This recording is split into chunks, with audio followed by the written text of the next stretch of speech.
So let's talk about Bonk and Pengu. These are two really strong meme coins that could have the really strong possibility of running quite hard as we go into the end of 2025. So I want to talk about the specifics of each one and which one could potentially do better than the other, because both, at least in my opinion, have built incredibly strong ecosystems around them. And they're kind of more than just kind of the standard run-of-the-mill meme coins that you might expect at this point.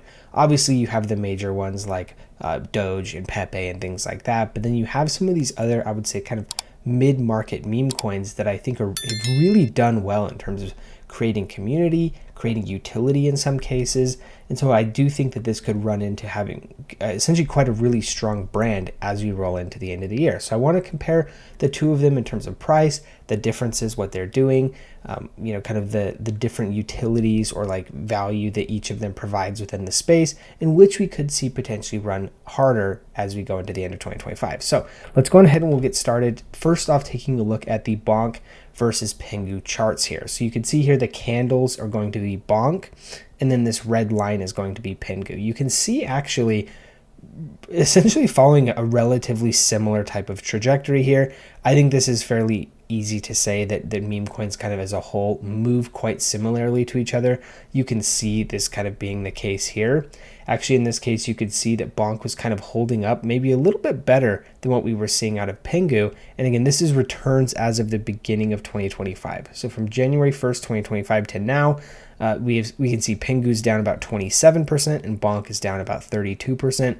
We could see Bonk did run higher though, but now it actually has pulled back a little bit further than what we've seen out of Pengu. So again, Pengu maybe being the more stable of the two, but again, I use that word very lightly, given that, the bottom for Pengu is down 90% just off of what we saw at the start of the year. If we were to kind of move this around where you see some of the highs here, the drops were kind of even higher. Or I guess they were only 86% from the beginning, but if we look at kind of like the top here, you'll see that the bottom was down here at over 90%, close to 91. So, a really strong move to the downside here for kind of all meme coins this year. But you can see, mirroring each other generally in terms of how they work and how they move.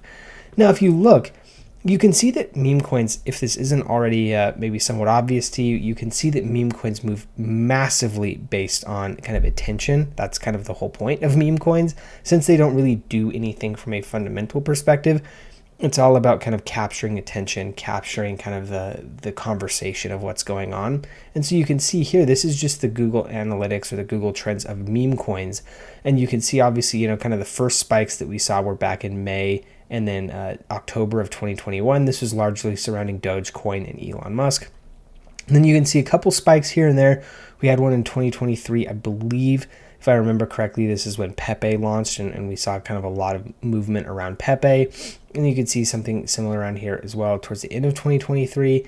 And then here in 2024, this is when we really saw Solana meme coins run. So this is where we had Bonk and Whiff and some of the others that were kind of in that cohort, I guess you could say.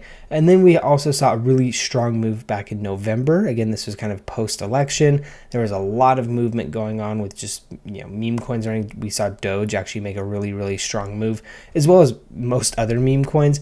And then of course you can see kind of the peak here being when Donald Trump launched his Trump meme coin kind of right before the inauguration. That is kind of so far the high water mark for meme coins, as we can see here. And then of course we did see a little bit of a bump going on here, kind of equivalent or similar to what we saw back in March of 2024, though we didn't really see things run as hard as what we saw in March of 2024, but there was definitely more attention and discussion and conversation around them, as you can kind of see basically from this summer run up that we had. If we look kind of bottom to top, we'll just look at Bonk, but again, you can kind of imagine that Pengu did a similar type of run.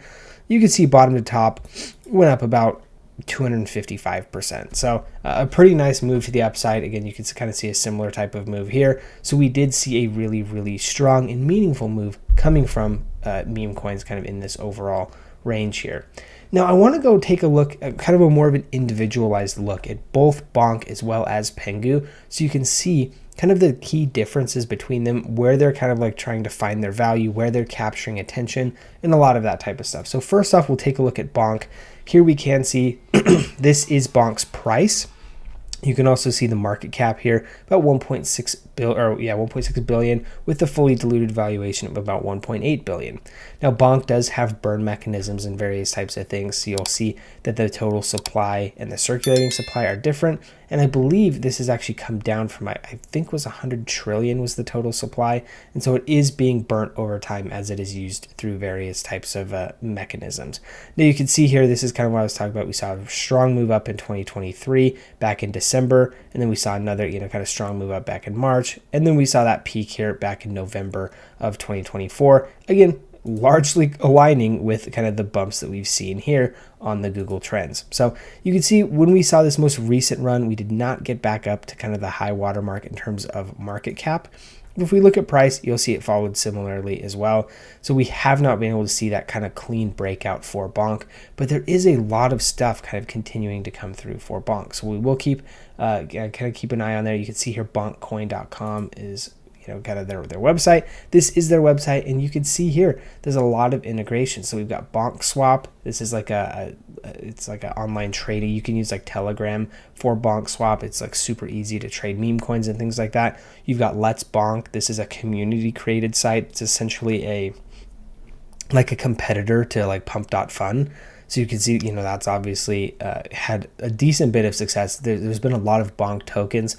We kind of saw a mini type of like Pump Fun meme coin run out of Bonk tokens for this exact reason. And then you can see, there's Bonk.live. If we go here, there's Bonk Bets. I mean, there's a whole bunch of stuff through here in terms of like, Bonk Mark and exchanges. Obviously, they're listed on like kind of all of the largest exchanges. So you can see, a lot of community kind of integrations with a lot of the stuff that they have here. Let's Bonk has kind of been the most noteworthy one as of recently because of kind of the Bonk meme coins type of thing. I think people were speculating a lot on kind of like a pump fund type of situation going on there. Didn't, or at least up until now, hasn't really kind of turned out that way. But I do think that there is the possibility that we could see that. But overall, hopefully what you're seeing kind of from the Bonk coin overall is it's a very, very strong community, and they're really trying to build key projects that use their coin as kind of the centerpiece here. So you've got Bonk Rewards, you've got Bonk Mark, Bonk Scooper, Bonk Live, Bonk Bets, all these other types of things. So this is something where they're essentially trying to use their coin or integrate their coin as kind of the main thing in this wider Bonk-centric ecosystem. And so I think that's really important to note. And we'll get back and talk to this a little bit later. But right now I want to take a quick look at Pudgy Penguins and see kind of what they've been able to do. So first off, you can see here with Pudgy Penguins, we've got a $1.794 billion market cap with a fully diluted valuation about $2.2 billion. So it does have a higher fully diluted valuation than Bonk, although I believe their market caps are similar. Pudgy Penguins has a little bit higher, but overall you can see they're somewhat comparable coins overall. Now you can see here we've got max supply, total supply, circulating supply. We will kind of continue to inflate up to the total supply. And then I'm not 100% certain here, but I do think there is some sort of burn mechanism with the Pengu token as well, though I am not certain about that, as I said. But you can see here we actually got very, very close. We may have actually taken out a new all-time high. It does look like we did take out a new all-time high here back in June. Now, of course, we are kind of drawing down a little bit. So we can see a super massive sell-off here, getting to about 90% down from the high here, and then going up about 10x here, kind of bottom to top. So a really kind of insane move coming out of Pudgy Penguins.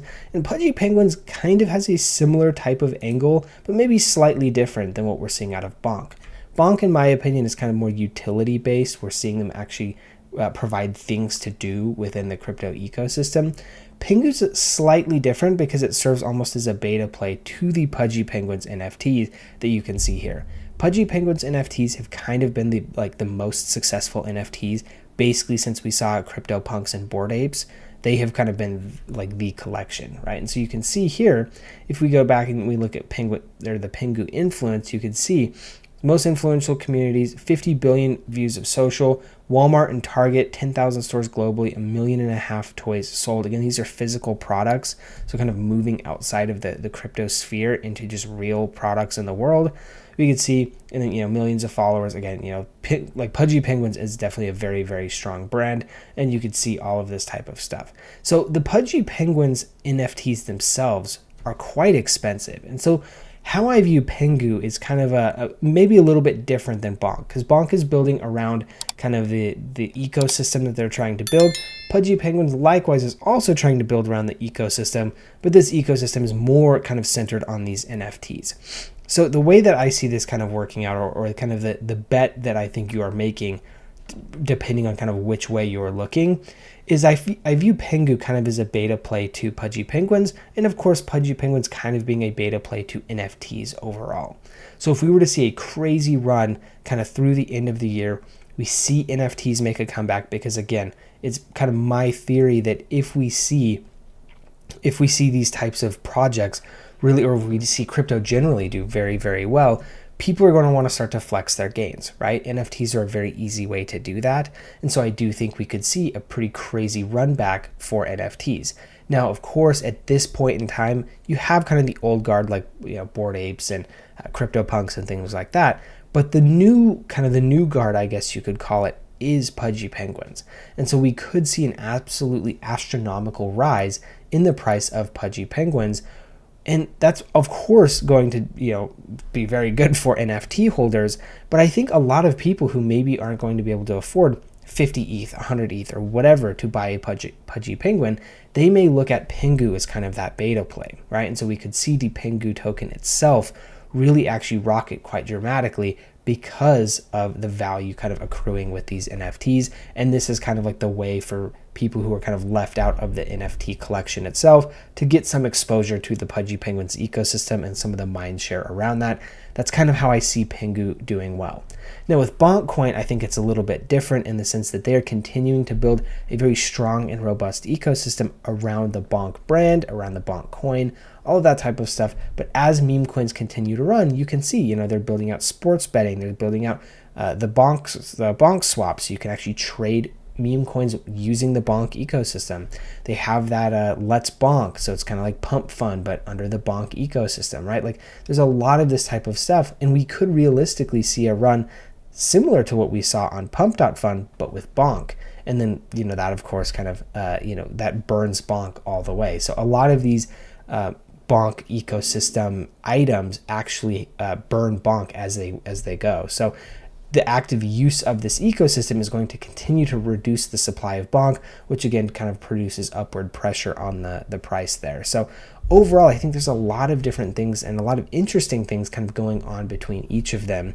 And so I want to kind of share both of them and compare and contrast, because in my mind, I think these are two that could do really quite well if we were to see kind of a really strong bull run to end out the year and we start to see some of those kind of wealth effects that you see take place within crypto. So overall, these are two that I have a very close eye on. I personally am going to be exposed to both just because I obviously do think one is going to win harder than the other, but I'm just not exactly sure what that's going to be. I think if the NFT meta or narrative really comes back, I think Pengu could far and away be the winner. And if we see more of a trenches meme season come back like we've already seen a couple of times, then Bonk would probably be the winner of that. So overall, those are just kind of my thoughts and kind of how I'm viewing kind of the overall meme season that we could potentially be staring at coming into the end of 2025. I think both will do very, very well. And so I'm going to be looking to have exposure to both, though I do think there is probably the higher upside with Pengu, but the safer upside with Bonk is probably how I look at that. So again, hopefully you found the information in this video useful. If you did, of course, a like and a subscribe does help. And then if you have any comments or questions, anything like that, just drop those in the comment section. I do try to read and respond to all of those. So if you have anything that you want me to see, that'd be a great way to do so. Thanks so much for tuning in, and we'll see you in the next one.